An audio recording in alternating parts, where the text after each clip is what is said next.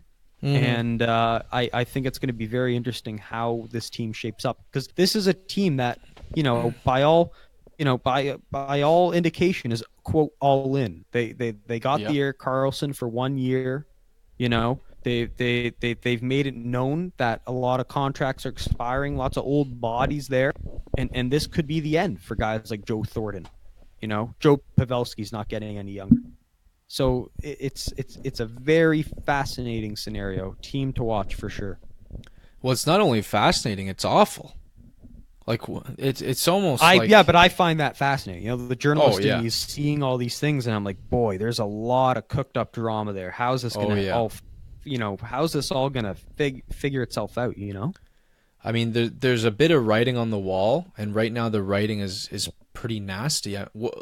Have we heard about what Erik Karlsson's doing with his injury? How's he doing? He's still slowly getting his way back. To me, by the sounds of it, they're going to try to get him, 1 or 2 reps before the playoffs, and then that's... Yeah. He'll be back. He'll be back for the playoffs. It's just they're not rushing him back, to be here tomorrow or something, I mean, so much hinges on this playoff run. You've got guys to sign. You're getting older in a hurry. You're not getting any younger here, and at the end of the day, Nick, the writing that's on the wall it's all spelling out Vegas Golden Knights, and it's not looking good for the San Jose Sharks if they have to play them, because they're looking as poised as anybody in the West to, since the trade deadline, Nick, they're the best team in the NHL. Like, they're better than Tampa since the trade deadline. They have done barely any losing.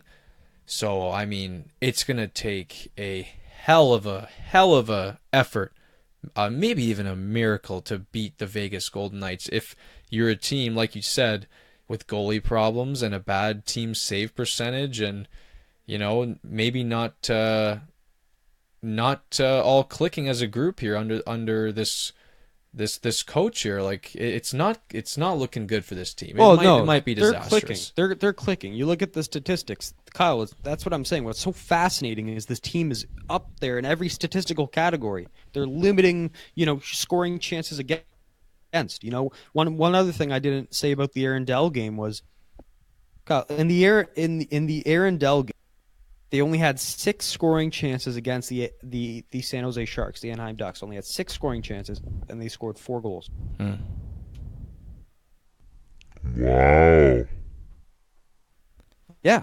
So, to me, this is an elite team, top to bottom. They got the forward depth. They got the depth on defense when Karlsson's back. And yet, the one thing holding them back is the single guy in net. It's fascinating. It just is. And what jumps out at me when I'm looking at the standings here, Nick, is I look at the home record. 23, 8, and 5. That's incredible. That's a hard place to play. There's few places hard to, you look at Vegas is tough to play in, Winnipeg's tough to play in, Nashville tough to play in, but the Shark Tank, you ask a lot of former players, lots of players in the game today, where they hate to play, what just flusters with them, San Jose. Wow.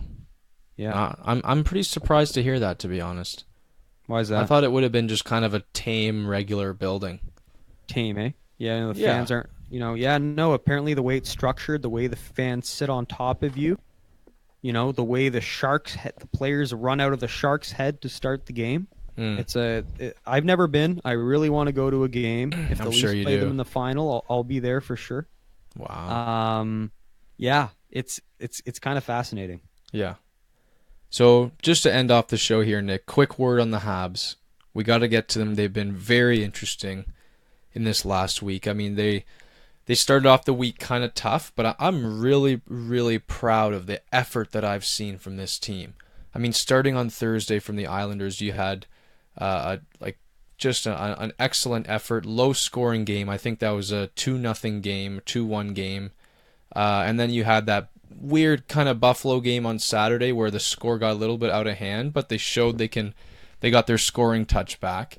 And then yesterday was just a tough Carolina matchup. And I'm sure, and you sent me the little Athletic article there, which shed some good light on how that was kind of tough for them. But those they went in against a really good Carolina team. They were playing a back-to-back on the road, and the travel wasn't so easy. And what we saw was just, I mean, Price has been unfreaking believable in this last week. Like, he just looks like he's playing as good as he ever has. His focus is razor sharp. It was just a heartbreaker, the tying goal there. It went in right off Jordy Ben. He had no chance. And then, that was late in the third, and the seeds of doubt come in. And then what we had was, now I'm just going to say it. I was listening to the radio here, and people were saying Claude Julien got outcoached in the overtime there. And I think he's done a really good job in this past week. But how it all played out was he had double shifted Paul Byron, and I don't necessarily blame him for that because Paul Byron was having a great overtime there. He double shifted Paul Byron, and that's why Byron had to go make a very ill-timed change, which left the players exposed for a 2-on-1 where Svechnikov came in and sniped 5 holes. So it was unfortunate, and Drouin had not seen the ice all overtime. As soon as he stepped on the ice, Nick, is when the goal was scored. So he's got a minus. He's got a minus on the game winner, even though that's he didn't have any part to play in it. So that's just how Drouin's night's gone. And just quickly on Drouin, I know he had 2 points against the Islanders, and that was actually 4-0. I pardon me there. And man, nothing's changed. He got those points, and nothing's changed. His effort level hasn't really improved. He's seen less than 10 minutes of ice time. Like Carolina, he had 9 minutes of ice time. And his line, along with Kotkaniemi and sometimes Armia they're pretty well benched at the end of the game. So they're now the fourth line pretty much. So Drouin doesn't appear to be part of the solution at the moment. But, I mean, it's just Julien's got them on this really good defensive structure. They look like they're doing a great job and Price looks all worldly. And I'm confident in this team's ability to just outgrind opponents down the stretch here and really make a push here to solidify their place. Yeah, I mean, I don't watch a lot of Habs games. I certainly have not this year. But this one last night, it was the first one in a very long time I watched in its entirety. And yeah, I mean, you've basically echoed all my takeaways. I had 3 takeaways. I was very impressed with I liked their game in the first and the second period for sure. To me, they've changed just dramatically. The old Habs I knew were lazy. Well, they weren't lazy. They were just boring to watch. There just wasn't much there that I got excited about. And now they're just so fast, and I love their style of play. They're they're a bunch of little feisty, guys. And like the Gallaghers and the Byrons, and just they're speedy and they're smart, and there were just so many plays there in the first and second period I was very impressed with. And then by the third period they just looked like a team that was out of it. They're on a second half of a back-to-back, long travel from Montreal. Carolina, they got to sleep in their own beds for their own back-to-back, so it proved itself in that final third period.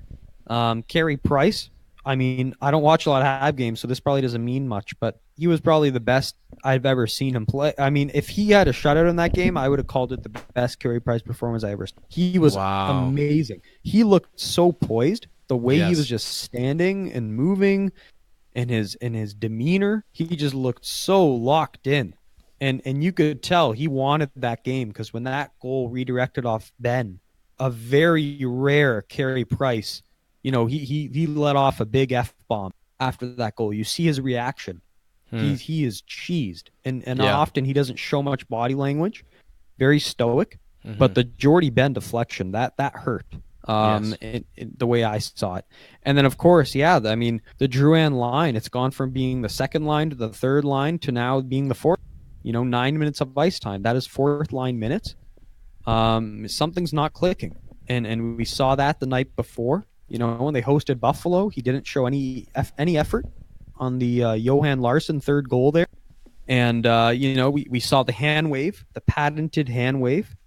When a player's reacting that way, raising his hand up and giving shit to the ref after a goal, you know he's just in a different headspace and he's just not engaged in the game. And you could tell him and Julien, they're not getting along right now. And it's bad. His game needs to step up here going into the playoffs. Like we said last week, this is a guy who's known to raise his game in the highest of moments. And just given this trajectory, I can't see that happening. I don't care what the stats say. If he doesn't get his act together in the next 7 games, then I can't not see him stepping up in the playoffs. I just can't. I can't figure it out, Nick. I really can't. And it's just so disappointing. And I was hearing rumblings on Montreal radio saying that there might be some sort of disagreement or rift between Claude Julien and Drouin, but I mean, Claude just seems like such a soft-spoken kind of guy. It doesn't appear to me like that he would, you know, push a guy's buttons the wrong way like this. So I don't understand that aspect of it, but I don't know what to say to this kid. Like all you have to do is hustle, and I don't care how many points you put up. Like at least hustle. You're capable of skating. It's not like you're fucking tired out there.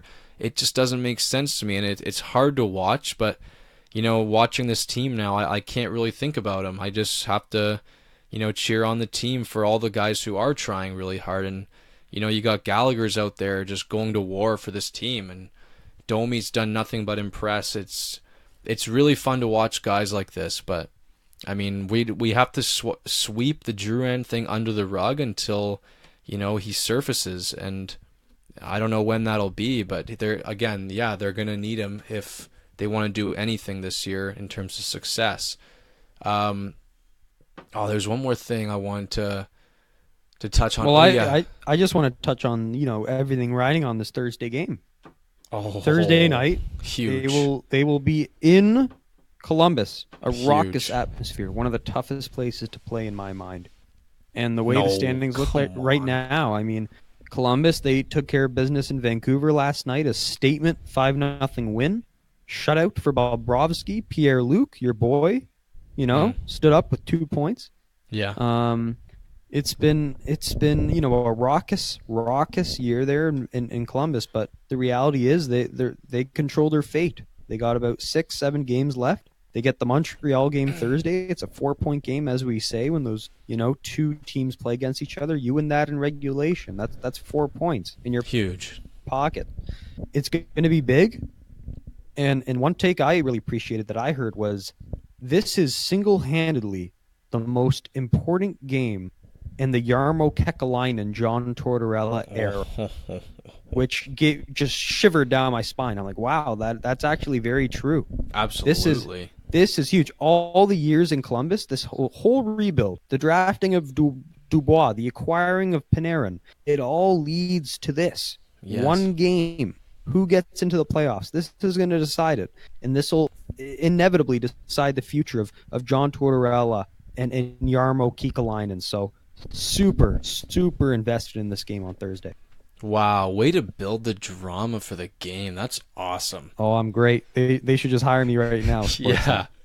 Like, to frame it like that, and I haven't heard it framed like that anywhere yet, to frame it like that is perfect. And it really tells you there's way more on this for Columbus than there is for Montreal. Like, Montreal's fighting for the playoffs, yes, but they didn't even expect to be here.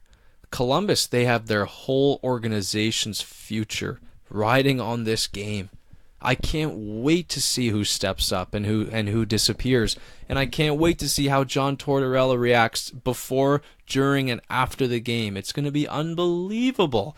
I cannot wait for this. This is going to be amazing. Storylines, narratives. Oh, I'm so excited. Yeah, no, just hearing you talk about it is exciting. And you know, it's funny because inevitably, with the way Carolina won last night and the way they're rolling, and you look at the points they have compared to these teams, it looks like they're going to secure either the top wild card or a third spot in the Metro. So, you know, essentially these 2 teams, Montreal, Columbus, are fighting for who plays Tampa. Yeah, agreed. As bad as that sounds, I don't think it matters in their minds. For them, for Montreal, if they just get in, that's a huge accomplishment given where they were projected to. And for Columbus, for them just to get in would probably be a good silver lining given just how much of a roller coaster this season's been. So yeah, it's gonna be very fascinating. Yeah, I don't see Pittsburgh falling to Carolina. They just won tonight. But do you see Carolina falling? You know, it almost looks like they're exactly. I think Carolina's sticking right where they are. So whoever Montreal, Columbus, they're just battling to face Tampa at the end of the day, which is, it's a pretty grim future, but it's the NHL, anything's possible. So got to keep fighting for it, and it's like we want the Montreal because of the Cooper Drouin aspect, but there's storylines either way, so it's going to be awesome, but it's super exciting for Thursday. Yeah, no, I think Columbus could actually give Tampa a run for their money. I think that's a scary matchup for Tampa. I don't think they lose, but I don't see that game being 4 games or maybe even 5. Maybe it goes 6. Maybe they give them a good fight, so they're at least a little bruised when they have to play Boston or Toronto. So yes, indeed. Yeah, whereas Montreal, all Tampa's just run. I don't think that's a good matchup. Don't.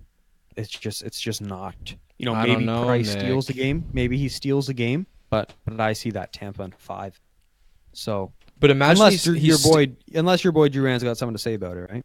I don't know. I'd love to believe that, Nick. But I think if anything is to happen there, I say if Price steals a game early and he forces Cooper to switch a game plan, I know Cooper's not, like that, but if that happens and they try to force things and he gets into their head, then maybe a miracle's can happen. But yeah, let's not count Drouin into anything on the playoff front. Let's get him going in the regular season first. Right. Yeah, he might be a healthy scratch in the play if he doesn't get. Hey, I wouldn't be surprised, honestly. At this rate, that's the way it's trending. Absolutely. I'd rather have Dale Weiss. You're playing your former team in their barn playoffs, and you're not even. Oh, that'd be awful. Awful. Absolutely awful. And I don't know how he'd react given his ego we've seen in the past. What would he do? He would ask for a trade. That's what he would do. Yes, absolutely. Trade me where? Trade me where? This is your favorite team. This is your boyhood team. Where are you going to be traded now? Right. He wants to go to like a San Jose where they don't care about hockey as much. Right. He'd fit there admirably. No, he wouldn't. A low-key, low-market team? I think so. Maybe. But, Nick, unfortunately, we have to end. It's been a long one. We did it. Yeah, we're surprising because we thought it would be short, but fuck. Yeah. What do you know? We got a little carried away with our 3-on-3 talk. We did.